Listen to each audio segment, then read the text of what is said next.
Вообще хотел, конечно, сказать очень важную вещь. Вот в очередной раз убеждаюсь, что весьма важны в стихах паузы, интонации. И если бы после наших вот этих марафонов или эстафет хотя бы диск создавался и сохранился авторский голос каждого, я думаю, что это было бы хорошим, как минимум, музейным экспонатом о нашем времени. Это я так, как идею. Раз уж книжки нельзя выпускать, хотя бы, может быть, звуковой диск вот записан. Ну, прямо убивает слово «музейный экспонат», сразу умереть хочется. А хотя это очень хорошая идея. Я даю конструктивную идею, а не поэтическую. Ладно. Ломают старый город. Подъехал кран и крак, свалился на пригорок. Еще один барак.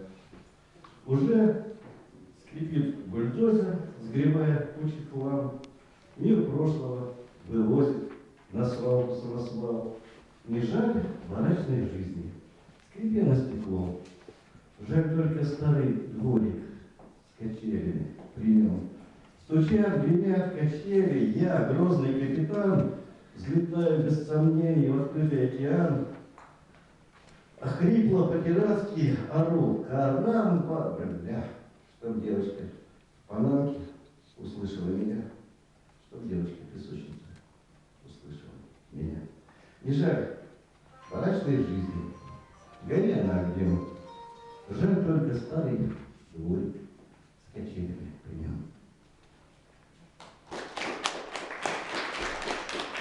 Я влюблен в этот край, где весной утомленные птицы над разливами рек начинают ночной переплыв. Я влюблен в этот край, где июнь громогласной зорницей мне напомнит про тех, кто ушел на войну и погиб.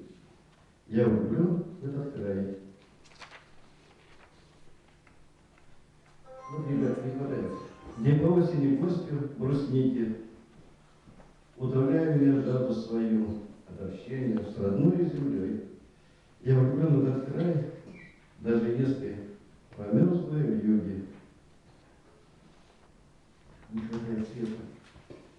Извините. Кому нужно там прочитать, к сожалению, мои глаза не работают.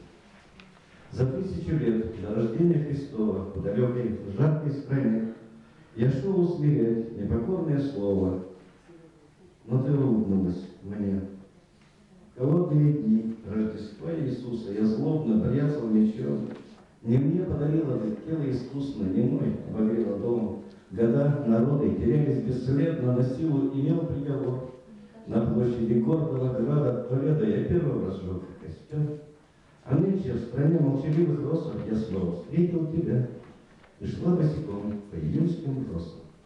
А я ненавидел, любя, склась на них.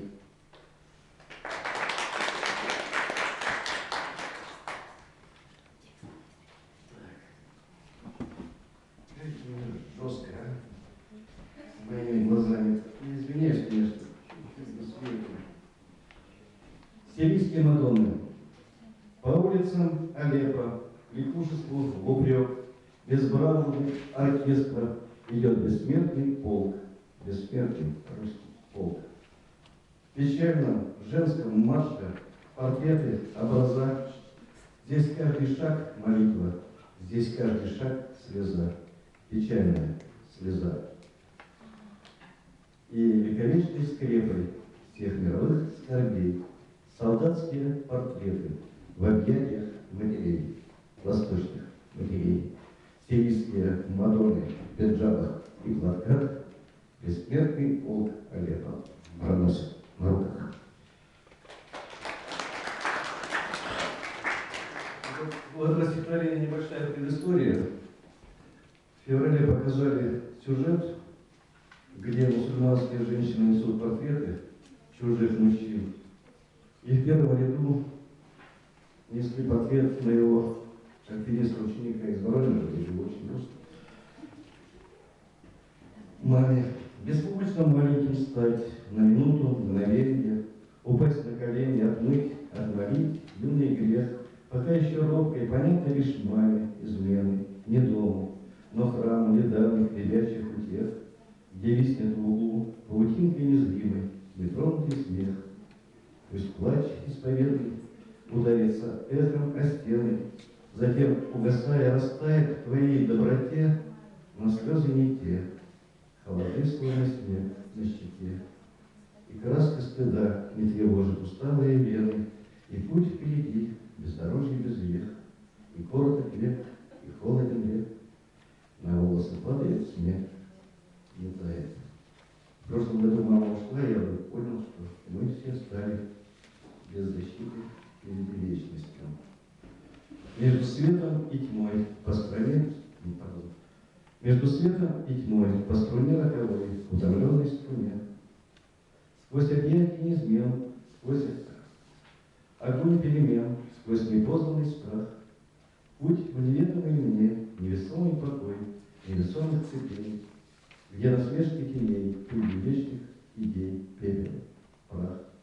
Путь неведомый мой, по стерне роковой. Нет дороги верней, несуразности плен, черной метой измен, стынет кровь на губах. Но в пшеничной вине я бреду по стерне, между светом и тьмой. Словом вымыли в крест колокольную весть в родовых кандалах.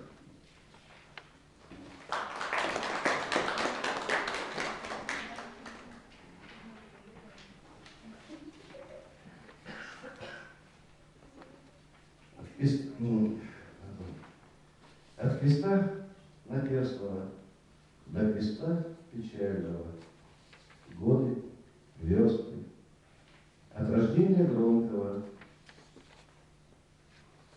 до погоста тихого, дни, вопросы, от падения первого до прогулки с посохом, ночи, думы. Опять. Прочти, я просто так хочу, но Да, конечно. света не хватает, а я Что человек не любит? просто потому что это чистая физиология, не то, что я...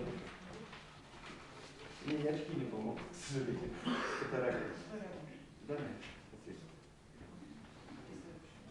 да, и следующий. Такое впервые у нас на экспедиции. Мудрость и взаимопомощь – это самое главное. А то у поэта есть